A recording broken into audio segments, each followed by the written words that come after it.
Muchas gracias al Círculo de Arbitraje con el Estado por la invitación a este tan importante congreso anual para conversar, perdón, está un poco con la alergia, para conversar acerca de el futuro del arbitraje, ¿no? Eh, ¿Qué retos nos trae el arbitraje hacia adelante, ¿no? Eh, un primer tema que, que le seguimos dando vueltas, yo no sé por qué, ¿ya? Es el relativo a la naturaleza del arbitraje. Ya no debería ser materia de discusión. Por lo tanto, eso se sigue discutiendo. Hay todavía incluso especialistas que siguen polemizando sobre el tema. Seguimos polemizando sobre el tema cuando yo creo que ya debería estar superado. Me refiero a considerar si el arbitraje es o no jurisdicción, ¿ya? Y yo creo que eso está más que claro, tanto en lo dispuesto por la Constitución Política del Perú, como en la reiterada jurisprudencia del Tribunal Constitucional, ¿verdad? El arbitraje es jurisdicción, al igual que el Poder Judicial, al igual que el Poder Judicial ejerce jurisdicción, el Tribunal Constitucional, el Jurado Nacional de Elecciones y demás detentadores de la función jurisdiccional que tenemos en la Constitución. La Constitución es quien define quiénes son los detentadores de función jurisdiccional, y uno de ellos es el árbitro, ¿no? O los árbitros, si quieren ustedes. Desempeñan función jurisdiccional, ejercen jurisdicción, ¿ya? Esto, insisto, ya no debería ser materia de discusión. Yo no sé por qué todavía sigue discutiéndose esta materia como si no lo hubiésemos ya superado. ¿Por qué es importante esto de cara al futuro? Porque la lógica del arbitraje es que lo vayamos fortaleciendo, ¿no? Que lo vayamos fortaleciendo. Y mi percepción más bien es que han ocurrido reformas legales y claro, claramente la gran reforma que es la promulgación y entrada en vigencia de la Ley General de Contrataciones Públicas y su reglamento, donde a mi entender todavía está faltando o siente incluso que se ha retrocedido en la búsqueda del fortalecimiento del arbitraje, de fortalecerlo como jurisdicción, ¿no? Y sobre todo, fortalecer el arbitraje como un mecanismo de resolución de conflictos de manera íntegra, ¿no? Porque otra cosa que sigo escuchando de vez en cuando, incluso dentro del propio Estado, es que el arbitraje es, perdón, se me apagó por un momento la cámara, es que el arbitraje es un medio alternativo de resolución de conflictos, ¿sí o no? ¿Sí o no que escuchamos cada cierto tiempo decir, el arbitraje es un MARC, el arbitraje es un MARC, ¿no? El arbitraje es un medio alternativo de resolución de conflictos. Pues no, eso es falso, eso es equivocado, por favor. El arbitraje no es un medio alternativo de resolución de conflictos, es un medio de resolución de conflictos. Porque uno dice, pues, alternativo, alternativo a qué, ¿no? La conciliación, la mediación son medios alternativos de resolución de conflictos. El arbitraje no, ¿no? El arbitraje es, nuevamente, es jurisdicción por sí mismo y porque lo dice la Constitución. ¿Por qué es importante esto? Porque tanto en materia de contratación administrativa como en todas las demás materias en donde se puede y se debe utilizar el arbitraje, este debe fortalecerse como jurisdicción, como mecanismo definitivo para resolver conflictos, ¿no? Este es un tema clave porque la normativa siempre nos señala que el laudo es cosa juzgada, ¿verdad? Pero la realidad concreta es que vemos en la práctica que tenemos una gran afluencia de recursos de anulación, ¿no? ¿Por qué ocurre esto? Pareciera ¿ya?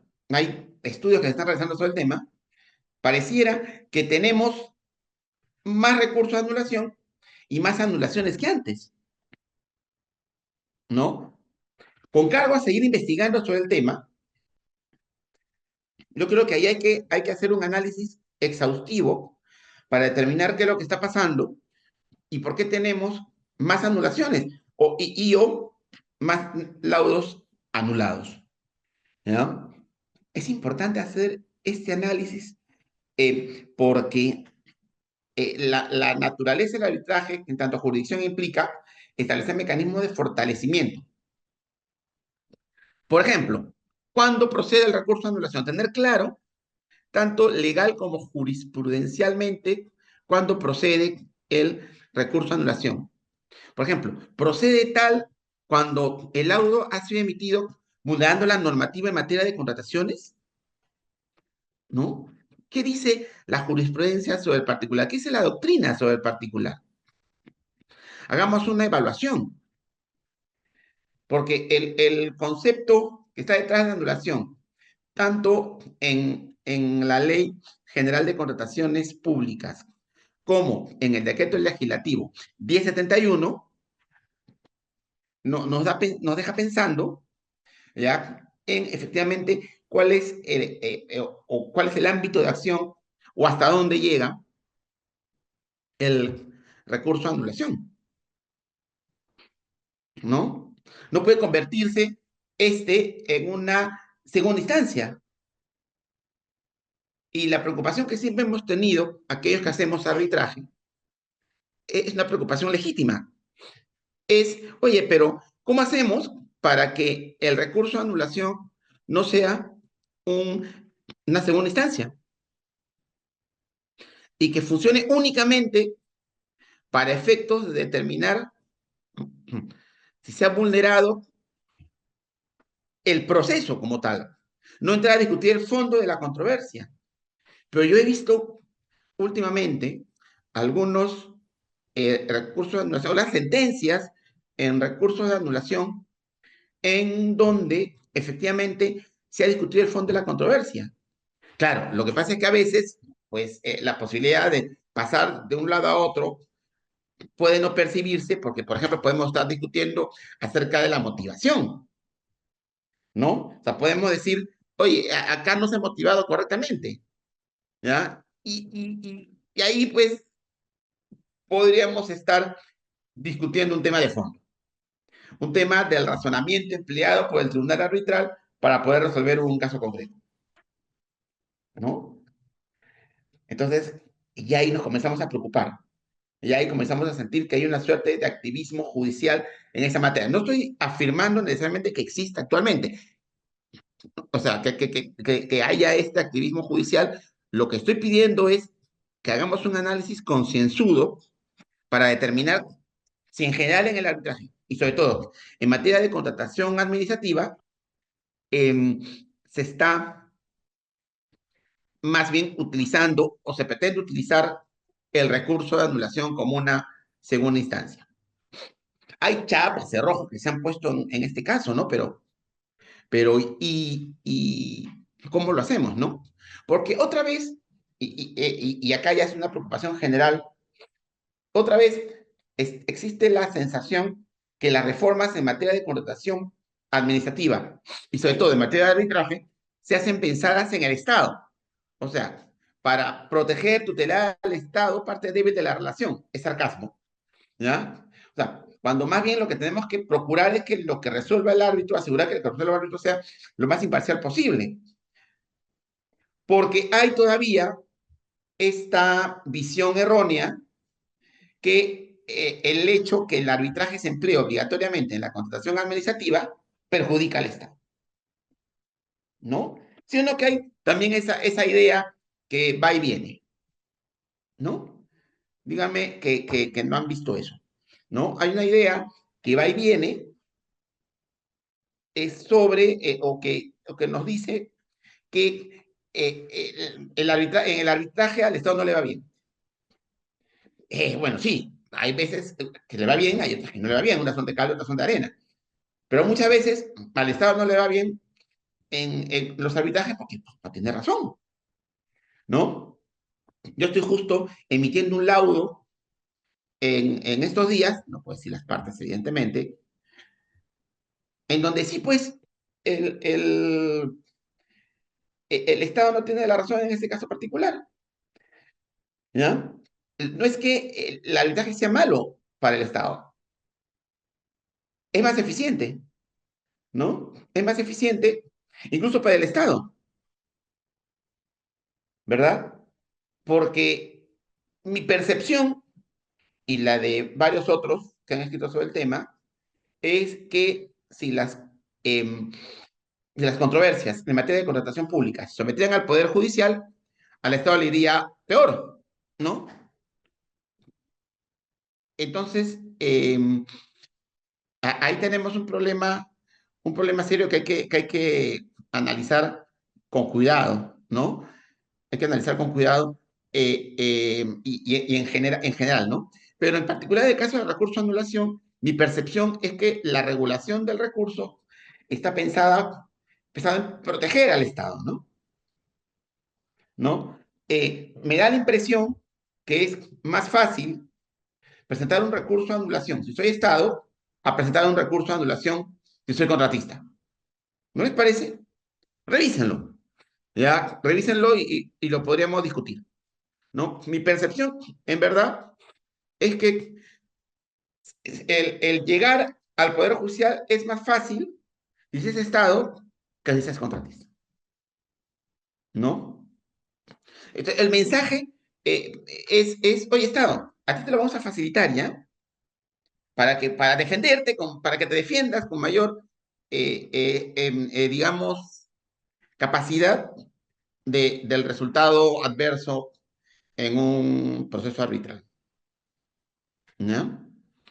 Y eso evidentemente es un problema, ¿no? Ahora, ¿cómo hacemos para que al Estado le vaya mejor en los arbitrajes? Lo primero es reducir la conflictividad al interior de las entidades públicas. Si yo no siento que haya una estrategia para reducir esa conflictividad, ¿no? Y es algo que está faltando tanto en la ley como en el reglamento. O sea, ¿cuáles son las estrategias que deben emplearse? Hay alguna que otra, ¿no? Pero sobre todo, ¿qué estrategia debe emplearla para no llegar al nivel de conflictividad? ¿No? Por ejemplo, en el caso de obras, tenemos la Junta de Prevención y Resolución de Disputas. Me parece genial que ya hayamos incorporado el elemento de prevención, ¿no? Ahora es JPRD, ya no es JRD, JPRD. Me parece perfecto, ¿ya? Eso está muy bien. Pero eso tiene que acompañarse de un fortalecimiento de la Junta. Además, que la Junta sea empleada también para otros contratos, no solamente para los contratos de obra. Un tema importante es, tuvimos hace poco la nueva ley en materia de APPs, ¿no? Y ahí pues también encontramos, no JPRD, sino solamente JRD. Hubiese sido genial que también se les otorgue a la Junta en el caso de APPs el papel de prevenir disputas, ¿ya? Pero ahí se perdieron dos oportunidades de oro, ¿verdad? Una primera, ¿no? El fortalecer el rol de prevención de la Junta, en APP me refiero, y un segundo elemento clave, o una segunda reforma clave en esta materia hubiese sido que fueran obligatorias las juntas de materia de APPs. Ahí se perdió esa oportunidad de oro, ¿no? Y en el caso de la contratación administrativa, sí, pues hay que establecer un conjunto de estrategias que no sean solamente la Junta, es un conjunto de estrategias para mejorar o reducir el nivel de conflictividad. Doctora Diana, ¿cómo andamos de tiempo? Vamos bien, doctor, todavía estamos dentro del tiempo, no se preocupe, Perfecto, está muy muchas interesante. gracias. Entonces decía que ahí nos falta pues establecer estrategias o sea, los mejores procesos arbitrales son o el mejor arbitraje aunque suene paradójico, es el que menos emplea. Vale decir, mientras, si efectivamente los procesos arbitrales funcionan suficientemente bien, la jurisprudencia arbitral nos da alineamientos suficientemente eficientes, ya tenemos una predictibilidad en la materia, que usted mira, oye, pero el arbitraje no genera precedentes, no existe propiamente una jurisprudencia arbitral, porque cada cual resuelve por su lado. No es cierto. Hay líneas jurisprudenciales en el arbitraje, ¿ya?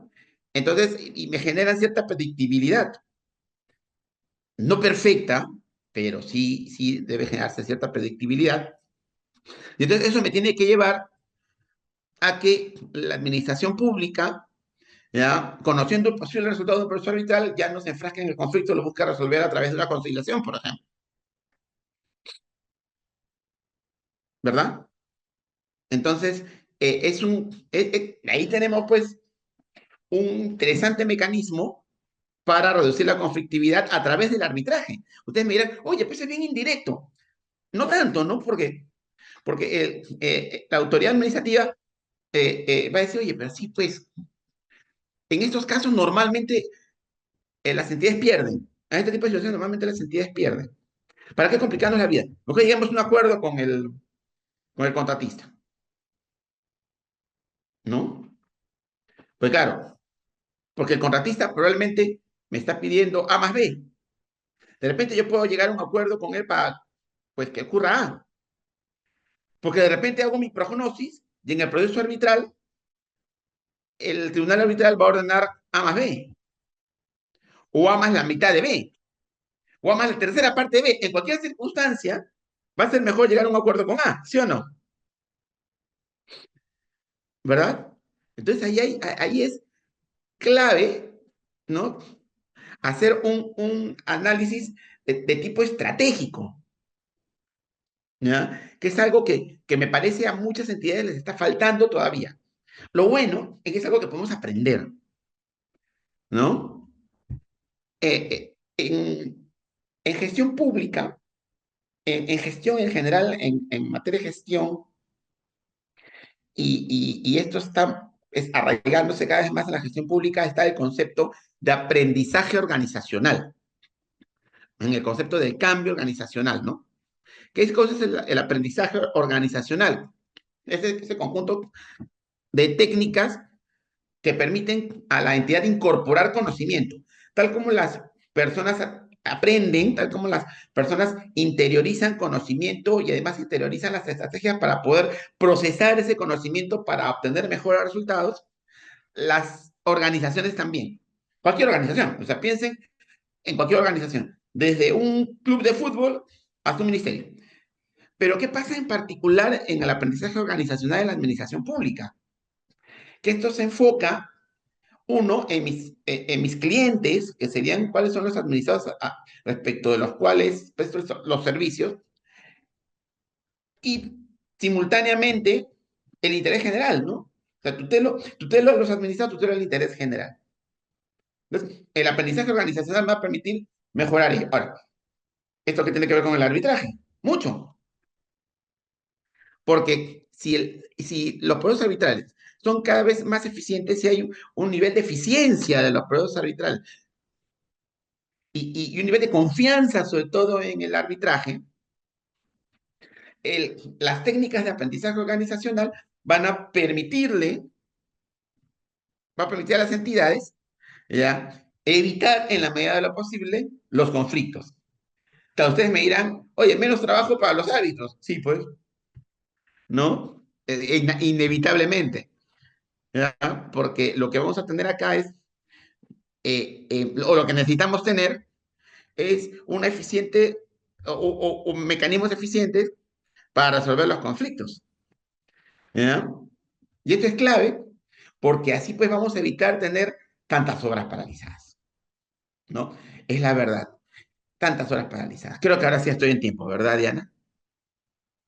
Sí, sí, bien, yo les agradezco mucho, podríamos hablar hasta mañana de esto, pero les agradezco mucho haberme soportado estos, creo que fueron como 20 minutos, y estoy a la espera de las preguntas que me quieran formular.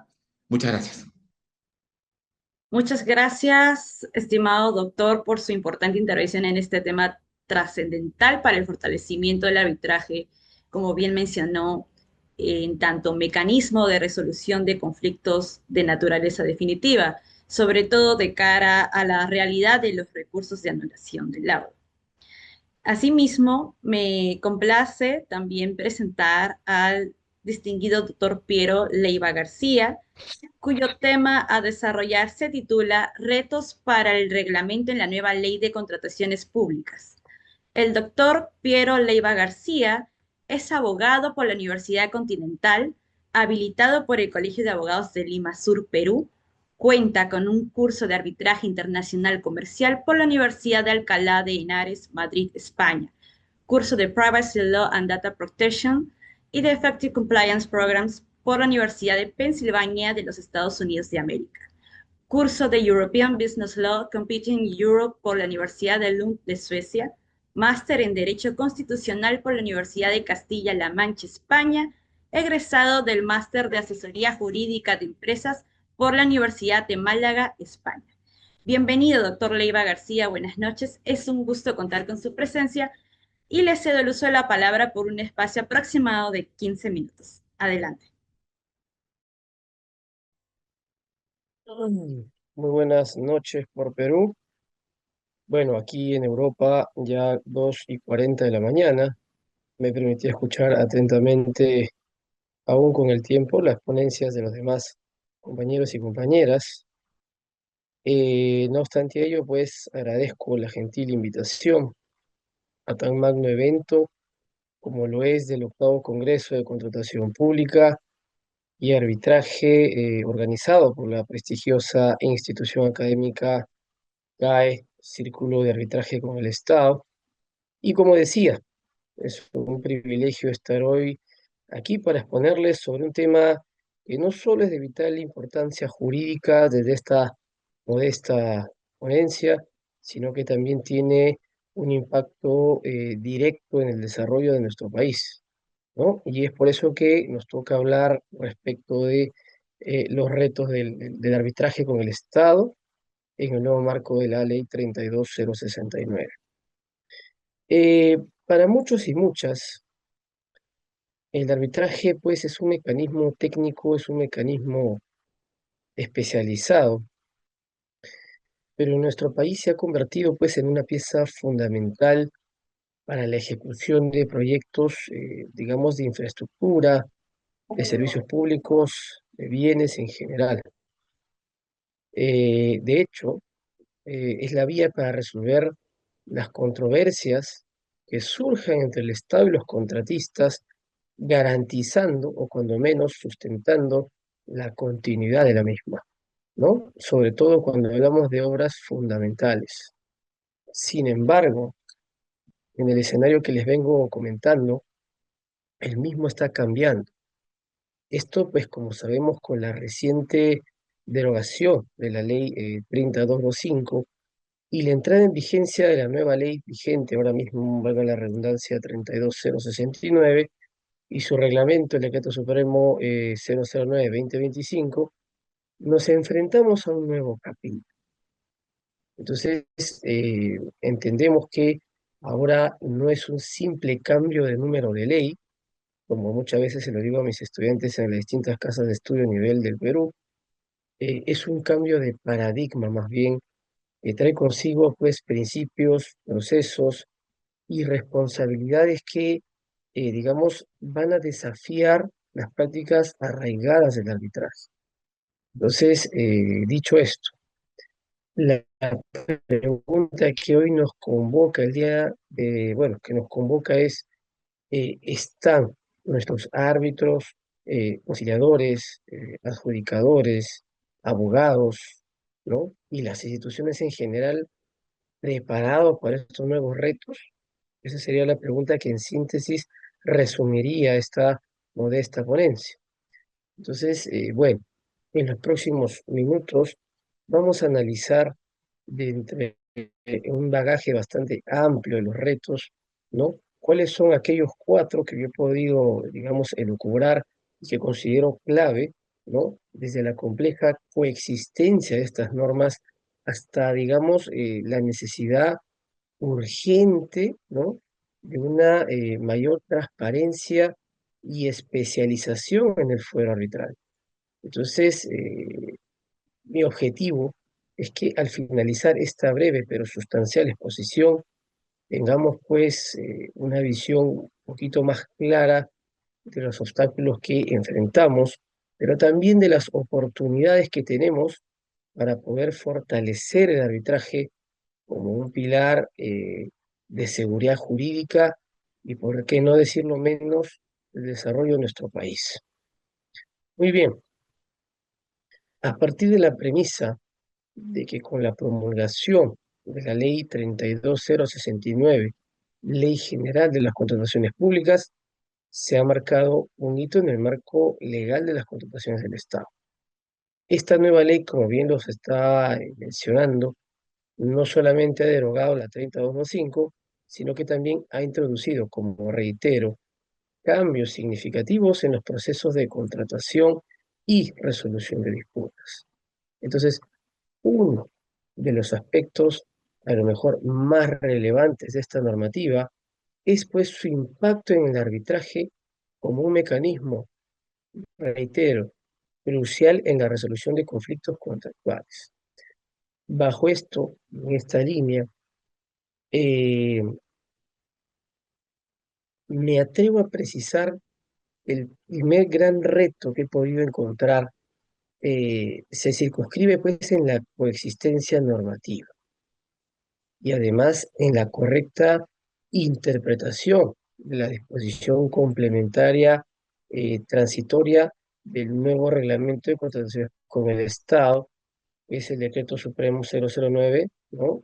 Guión 2025, guión EF. ¿Esto por qué?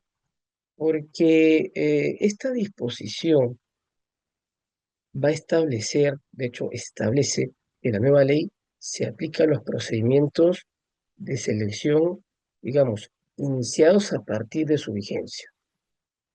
¿Esto qué quiere decir? Que dejamos de lado a los contratos anteriores bajo la ley 30225. Entonces, en este panorama se va a generar una suerte de conflicto temporal de leyes. El árbitro debe resolver obligatoriamente bajo un lineamiento eficiente, objetivo y con muchísima precisión. Nótese, mis queridos asistentes, que a diferencia del decreto legislativo 1071, que todos y todas entiendo que conocemos, que otorga a las partes la autonomía para establecer las reglas, ¿no es cierto? El arbitraje con el Estado está sujeto a un principio que todos y todas, reitero, conocemos, que no es otro que el principio de legalidad. Artículo cuarto, título preliminar de la 27444, ¿no? Lo que nos va, esto lo que va a hacer es, digamos, impedir a los contratantes, ¿no? Evadir la aplicación de la norma imperativa. Es entonces que la solución a este desafío no reside en la autonomía de la voluntad, sino más bien en la potestad del árbitro de realizar una interpretación jurídica, por decirlo menos, rigurosa. Entonces, lo que quiero decir con esto es que el árbitro va a aplicar un principio del derecho conocido como el tempus regit actus, ¿no? ¿Y esto por qué? Porque esto va a permitir determinar la ley aplicable. En síntesis, asimismo, y adiciono con esto, en el laudo arbitral se debe aplicar, desde mi modesta apreciación, una interpretación al respecto teleológica para cumplir la finalidad, ¿no? O cumplir con la finalidad de la ley, ¿no? En este caso, eh, por decir por un par de ejemplos, el principio de eficiencia y el principio del valor por dinero. Y una interpretación además complementaria, más no excluyente, como lo es la interpretación sistemática. ¿Para qué? Pues para que su decisión sea y guarde coherencia con el ordenamiento jurídico en su conjunto. Entonces, esta labor interpretativa del árbitro desde mi punto de vista, como mencionaba, es la que va a garantizar que el laudo no se encuentre en las causales de anulación a los que la ley podría atribuir y o, en todo caso, sancionar. Esto como primer reto. El segundo reto o desafío, eh, en términos sencillos, es un sinónimo y que tiene más conexidad con el primero. ¿Por qué? Porque, precisado ello, el segundo desafío, en este caso de aplicación de la nueva normativa, nos conduce pues directamente al reto hermenéutico, ¿no? Impone la interpretación de los nuevos principios. Al respecto, desde mi punto de vista, debemos indicar que la nueva ley no es pues una simple norma, digamos, procedimental, ¿no?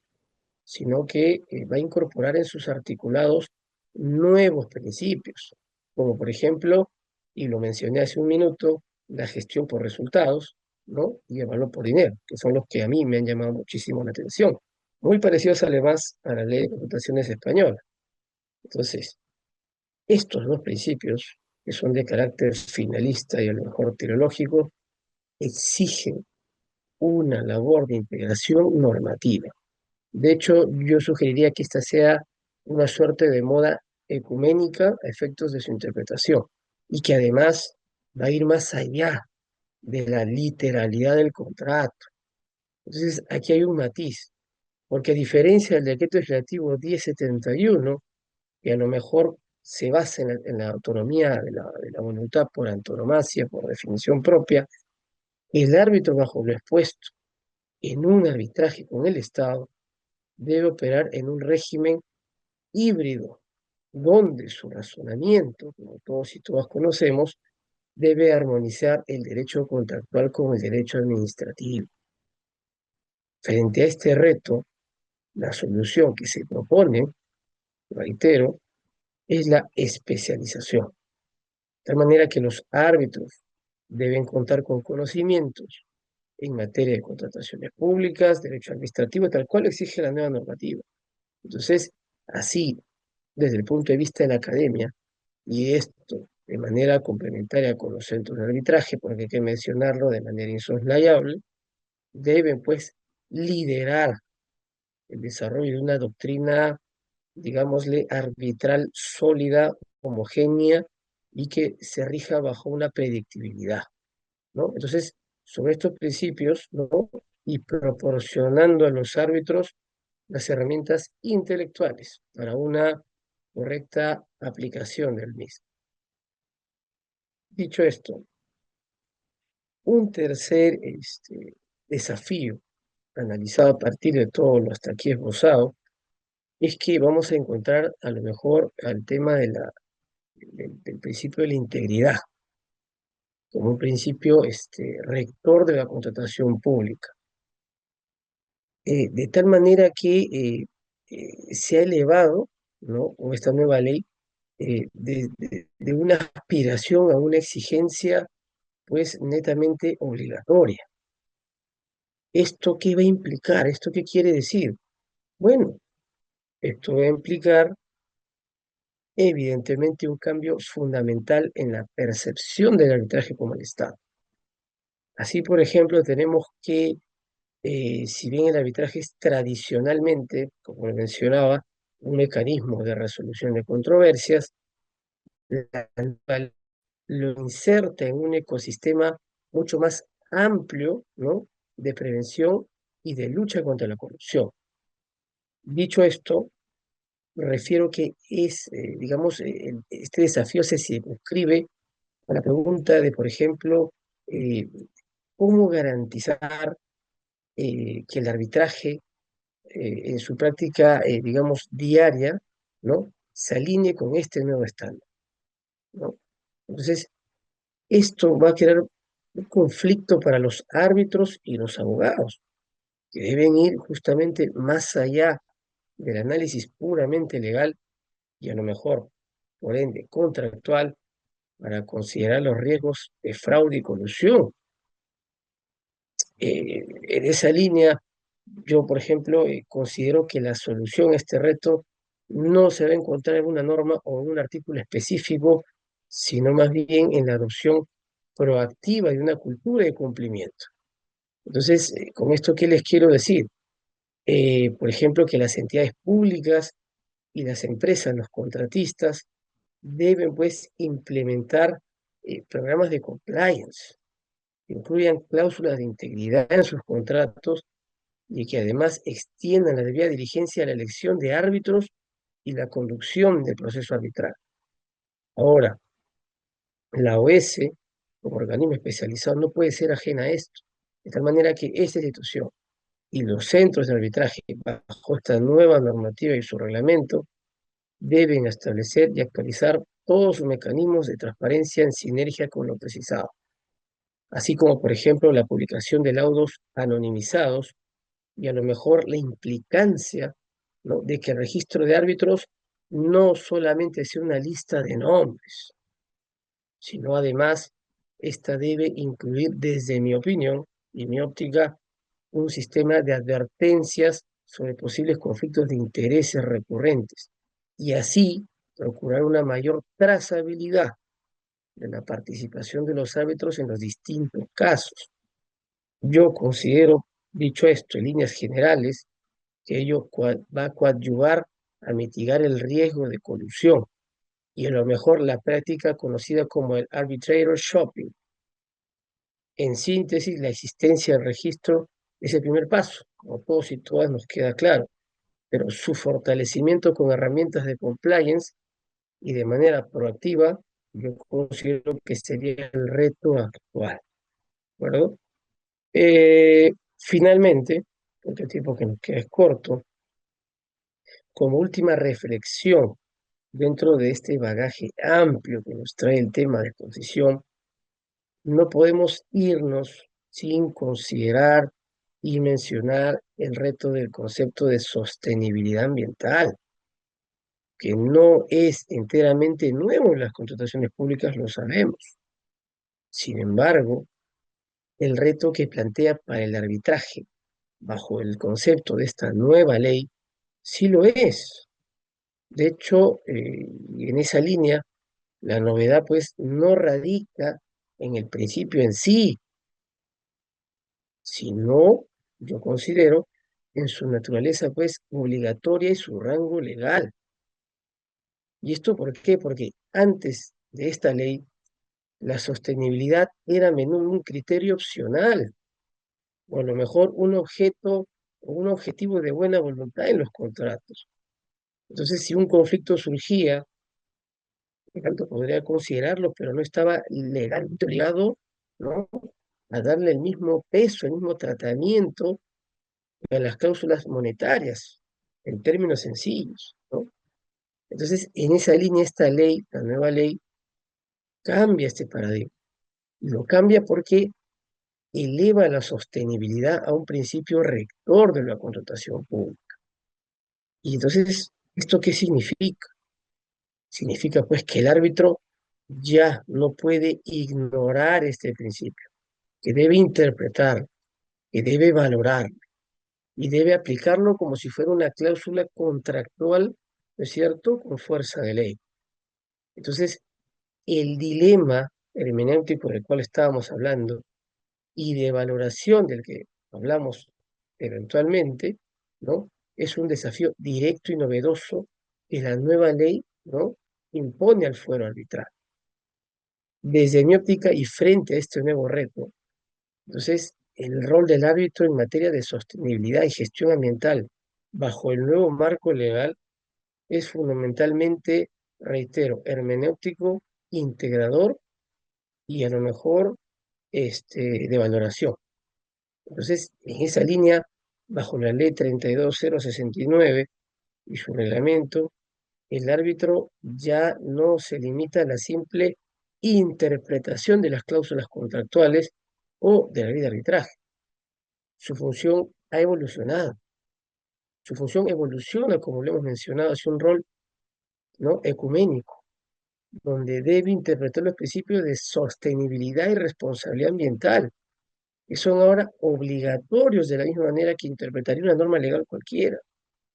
Entonces, dicho esto, ¿no?, el árbitro además va a asumir pues un rol integrador. ¿Por qué? Que debe incorporar estos principios que no son de naturaleza pecuniaria, ¿no? En su razonamiento para poder dilucidar, resolver el conflicto de intereses, la controversia arbitral.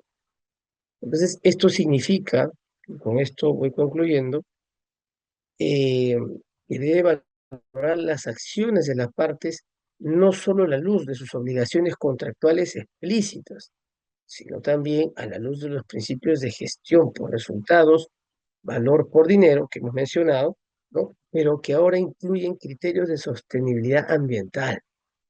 Entonces, nótese que para darle un encauce, una posible línea de solución al respecto, se va a exigir al árbitro no solo un profundo conocimiento jurídico, sino también una capacidad para comprender e integrar conceptos técnicos y a lo mejor científicos, deontológicos, en el proceso de toma de decisiones cuando emite el auto. En síntesis, tan claro como eso. Muy bien.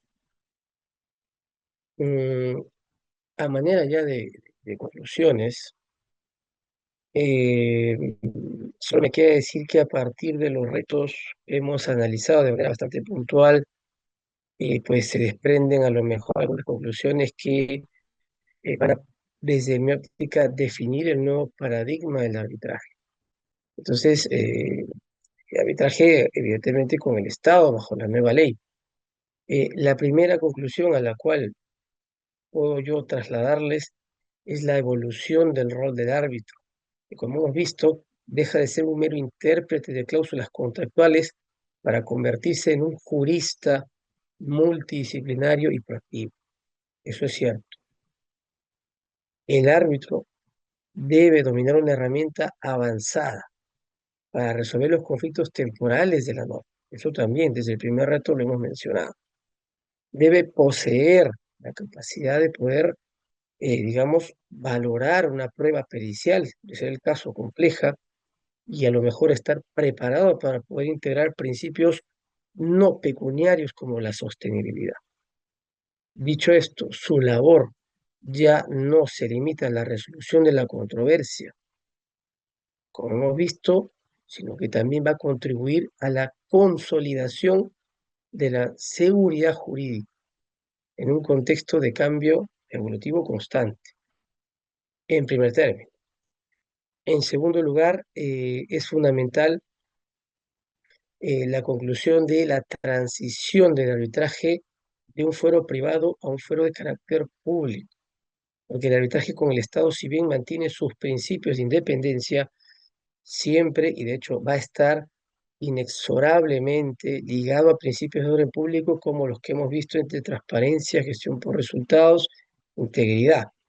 El laudo, como reitero, no solo resuelve una disputa, digamos, entre ambas partes, sino que es un acto con implicancias que trascienden al contrato y que va a obligar a los árbitros a actuar con una diligencia que garantice que su decisión no socave los objetivos de la política pública, lo cual es bastante loable. Y pues finalmente, la tercera conclusión es que la modernización sistemática, sistémica e institucional ya no es una aspiración, sino es una realidad en curso. La nueva ley, como todos y todas saben, ha iniciado este proceso con una redefinición de roles. Por ejemplo, la supervisión mucho más activa de la OESE, ¿no? Y la integración de los programas de compliance en las entidades y empresas forma parte de este desafío actual. Por lo tanto, estos avances normativos se traducen en una práctica, digamos, arbitral, coherente, objetiva, sostenible y consistente, que se va a alinear, desde mi óptica, de manera eficiente, ¿no? Eficaz, ¿no? A la resolución de conflictos con las nuevas exigencias de la gobernanza pública. Pues no sé cómo voy de tiempo, pero muchísimas gracias con todos y todas por la gentil atención a la presente exposición.